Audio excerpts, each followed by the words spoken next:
What's goody with you all today? My name is RayGVT, and today I wanted to talk to you guys about some Yu-Gi-Oh happenings that I've been experiencing.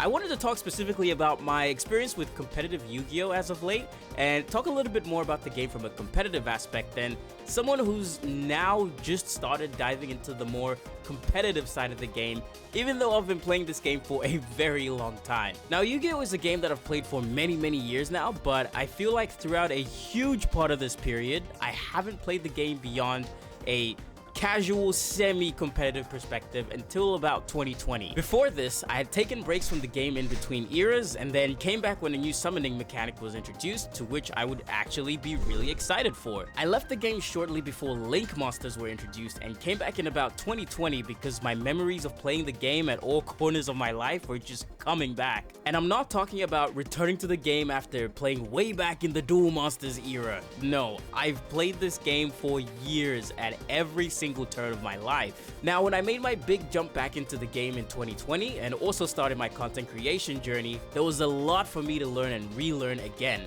beyond just how to operate the new Link mechanic. I remember sitting down and watching Yu-Gi-Oh! Brains, which helped me set my hype for the game even higher. I loved it. I built Code Talkers at the time because they seemed really cool in the anime and they weren't too bad in the actual TCG at the time. This has been my favorite Yu-Gi-Oh! Deck to play, pretty much ever. I love it because there's so many different ways to build it and play. However, Code Talkers have pretty much been the only deck that I've ever played in this duration, and I haven't really found myself venturing outside my comfort zone and trying different decks until only very recently. It's helped me get better with the game, and I consider myself somewhere in the middle of being a casual and competitive player, but definitely leaning more to the casual side than anything. Now, I have built other decks before, but I never invested into any of them the same way that I did Code Talkers. I hadn't attended locals for Yu-Gi-Oh in years because I don't want to, but I attended locals for literally every other card game except Yu-Gi-Oh! Digimon, Vanguard, and even Pokemon were all games that I could happily attend locals for on the regular because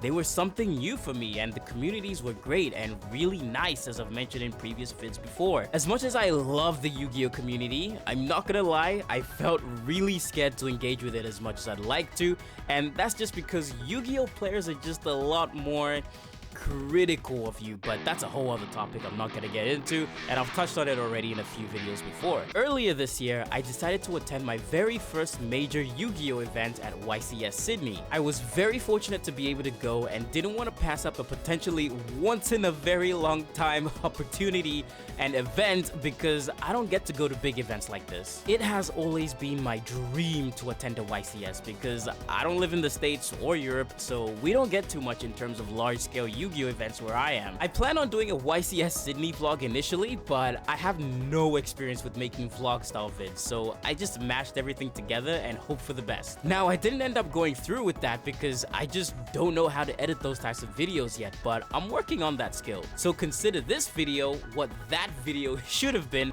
but I want to talk more about my experience at the event as a first-timer, what I learned during and after the event, and how it helped me get better at the game and made me want to look at the more competitive side of things. Now, first thing was preparing for the event. I got all my essentials ready, my two decks, that being Code Talkers and Ice Barriers, don't laugh, my 3 trade binders, and my playmat. I didn't want to bring too much stuff with me because though I've never been to an event this scale before, I've watched enough videos on how to prep for locals and big card game events. You only bring the essentials and you always keep all this stuff with you within arm's length at all times. So that's exactly what I did. I went over my decks the night before and added and removed any cards that I felt that I needed to. Now, because I'd never been to an event this size before, there was still a lot of questions that I had in regards to what it is that I can and can't bring and what I should or shouldn't bring. I had a stream a week before the event and I was just asking questions on what I should be doing to prepare, and a lot of people in my chat were very kind enough to give me some very useful tips and advice. Like, for example, at larger scale Yu-Gi-Oh events like this, I didn't even know you could only play one deck throughout the entire event, so it was a sad time when I had to part ways with my Ice Barriers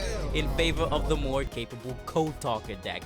But I still brought it alongside because I heard that there will be a lot of like fun and public events on day 2. Fast forward to the next day, and I was super excited. I woke up late that morning and I raced out of the house, but I was still super excited. Jumping to the actual venue, I was blown away by how many people showed up for the event. You could tell everyone was on their A game. I took a sheet to fill out my deck list, and after handing it in, I decided to walk around the venue and see what was up. The vendors were all set up, and though there wasn't as much available as what I would see in like the US or Europe-based events, it was still something. I decided to do some shopping around and even get some trades done. My very first trade was from a guy who was looking for some Blue Eye stuff, which I was more than happy to trade away because I don't really mess with Blue Eyes like that, and in exchange, I got some really cool Sword Soul cards because I really wanted to start building and playing that deck. And I also got some super cool staples that I didn't have at this point, like Borreload Savage Dragon, which is a card that I've been holding out to get for what feels like years, and Red Eyes Dark Dragoon, another card that I've always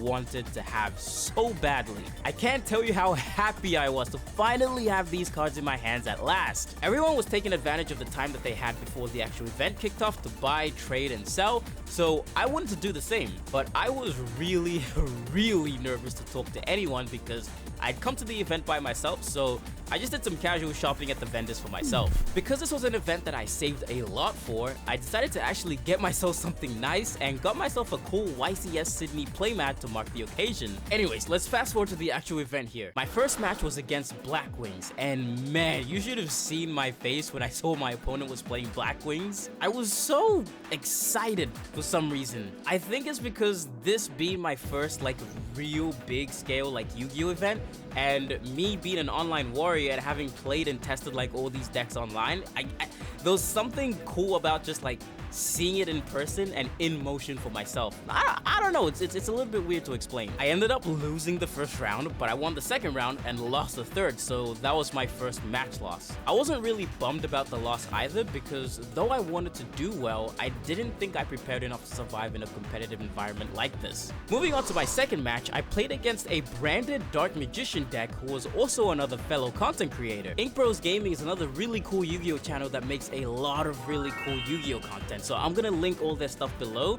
so that you guys can check them out. They make some really awesome stuff. There was a funny moment in there where we were both able to summon out both of our access code talkers and had an access code face-off, which I lost. And then moving into game 2, I got Gozen matched, to which I was actually not able to do anything because all of the Cybers and Code Talker cards are different attributes which need to work together, so I was out of luck. But it was a good game and I was learning things even while I was dueling. There's something about in-person events that teach you way more compared to playing online, and I was learning so much in every match. Moving on to game 3, and I was up against Mathmex, another Cybers themed deck. I was able to actually win this match, which was my first win of the day, and I was through the roof hype because I'll be honest, I wasn't expecting to win a single match all day. I learned a lot about how Mathmex work, and it's actually made me want to build the deck myself because I think it's really cool. I was extra hyped. Game 4, and I went up against Draco Slayer's Odd Eyes, a deck that I was not ready for at all. My opponent was able to build a full board turn 1 and was able to use Ignister Prominence's effects to champion the entire match, which was pretty cool. I also had a funny interaction with my opponent at the end where he thanked me because I was the first opponent of his whole day that wasn't playing Ishizu Terror, which was a major threat at the event. This was pre-Photon Hypernova and the February ban list that hit Terror a lot afterwards. He said that he could see my passion for Code Talkers and to keep at it because he's never seen anyone play the deck like I did, even though he was very familiar with the deck and what it did. It was a nice interaction, and it was here that I started seeing the real good side of the community. I was mad nervous at this event, by the way, so I didn't talk to too many people unless they came up to me first. But I was still super excited inside just to be there. Game 5, and I was up against a Sword Soul Runic deck. I didn't stand a chance.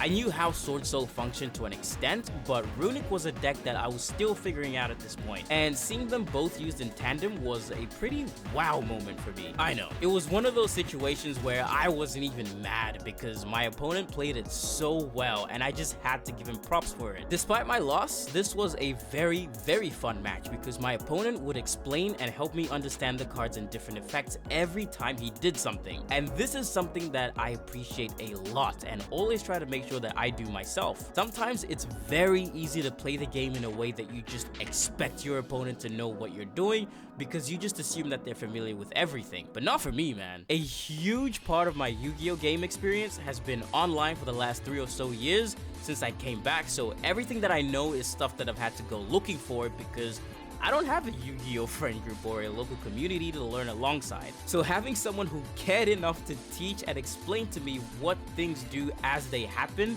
was very helpful. I also want to give a shout out to my opponent who took the time after our games were done to give me some very helpful advice and tips on navigating in-person Yu-Gi-Oh events and the community, because he could see that I was more of an online warrior than a locals person and that I was kind of new to, you know, these types of events, which is 100% true. He taught me to never be afraid to ask what certain cards or effects do if I don't understand, because there are people that will take advantage of your lack of knowledge to just steamroll you. So always ask if you're unsure of what a card effect does, or if you're not familiar with the effects and stuff like that. He also told me to be careful when declaring phases, that I didn't always need to announce what phase I'm in or entering, because that's something that I would do a lot because I thought that you had to.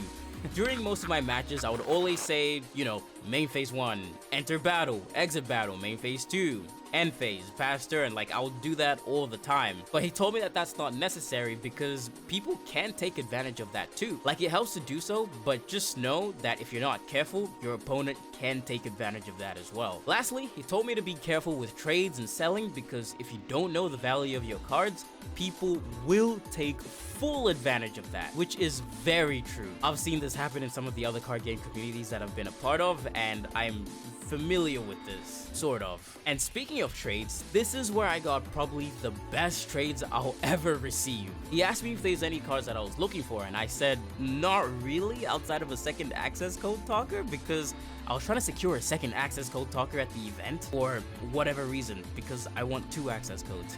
It didn't have it on him, but instead he just handed me a heap of really cool cards from his collection. A lot of them were cards that I'd been after for the longest time. He just gave me so many good cards and staples, and I was just so blown away, for real. I actually wanted to cry like right there on the spot because I'd never experienced this type of generosity in the Yu-Gi-Oh community before. This was a similar experience to when I started playing Digimon for the first time, and every one of my locals just started handing me cards to use, which I'm so grateful for. I've never experienced it in the Yu-Gi-Oh community because, again, the Yu-Gi-Oh community can be a scary place for me sometimes, even though this is literally my favorite thing in the world. So to see this was kind of terror-inducing, I'm not gonna lie.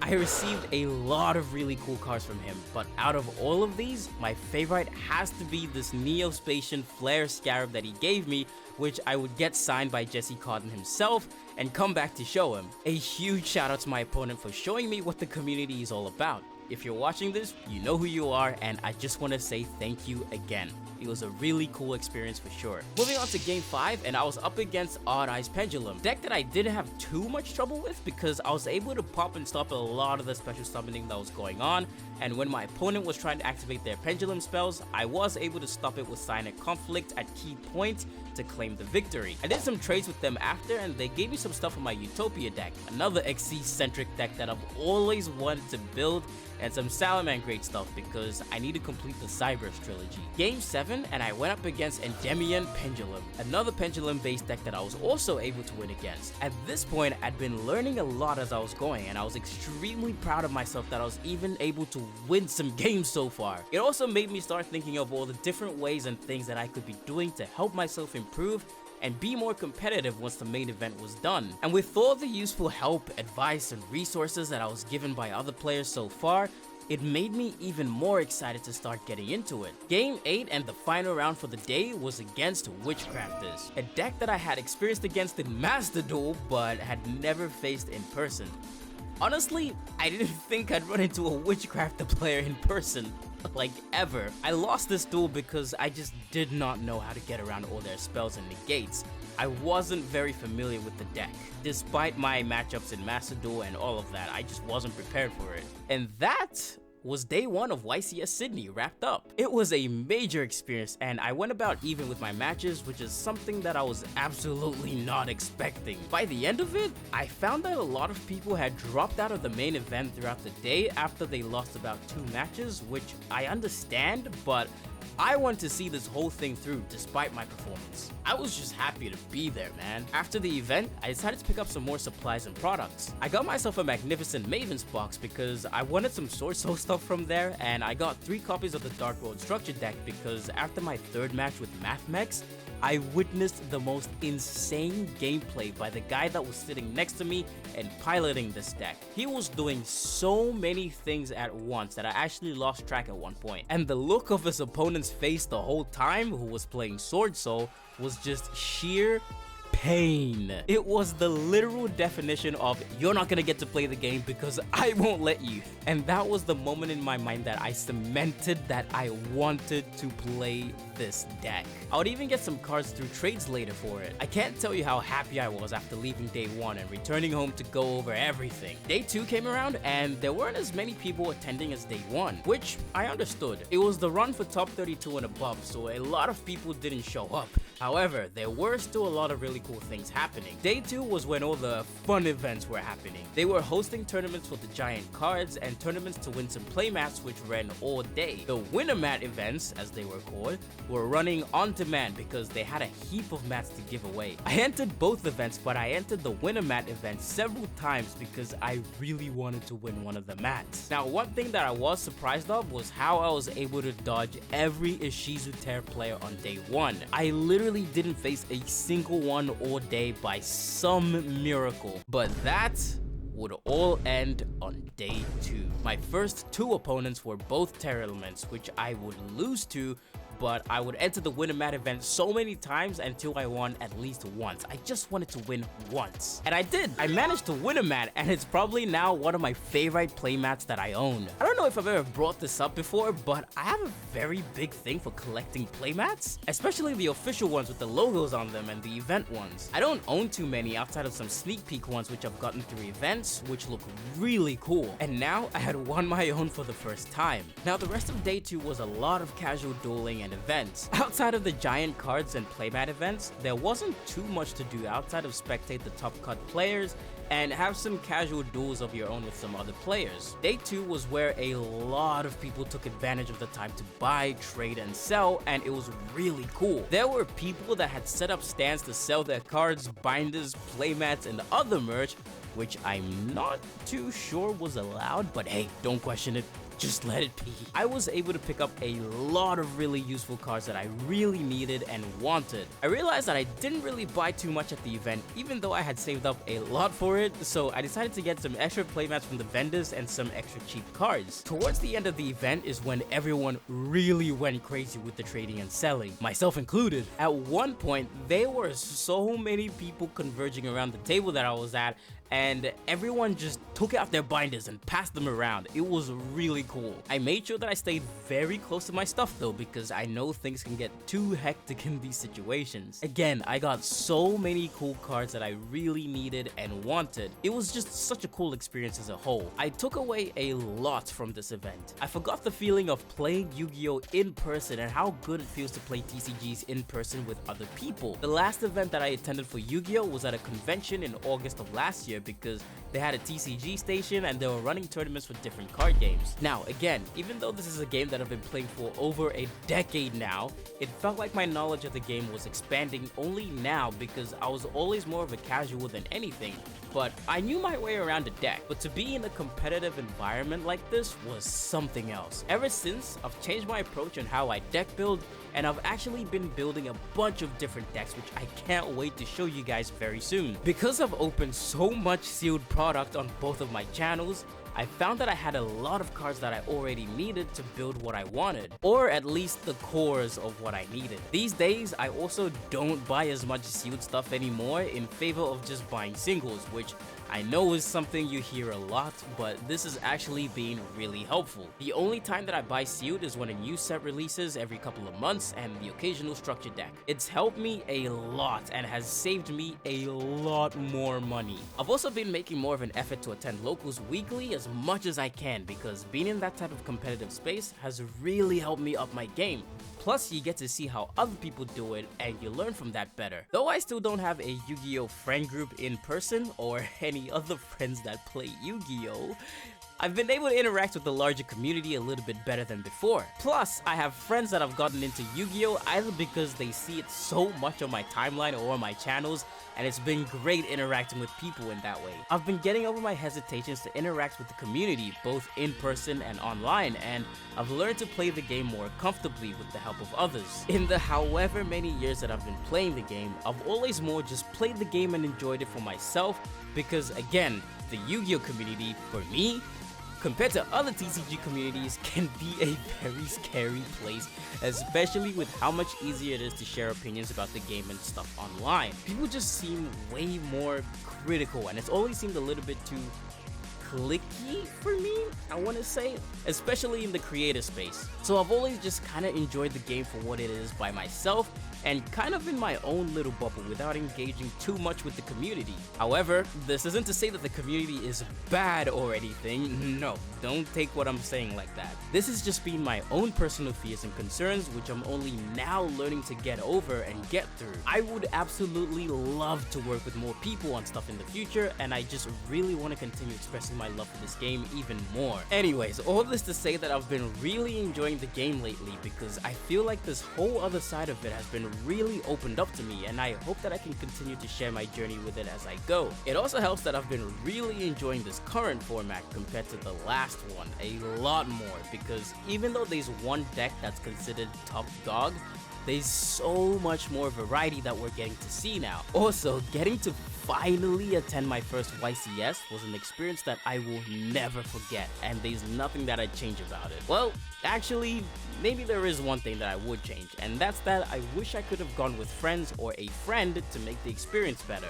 Going alone was already pretty great, but these types of events and just TCGs in general are always better enjoyed with friends, and that's something that I've said numerous times before. But again, with me being more of an online warrior in the last few years of playing the game and my lack of Yu-Gi-Oh community, maybe next time will be even better. But with all that being said now, that's all my thoughts on becoming more competitive with the game now. Thank you for watching, and I hope I can continue to share the journey as I go. I'll see you guys in the duel arena.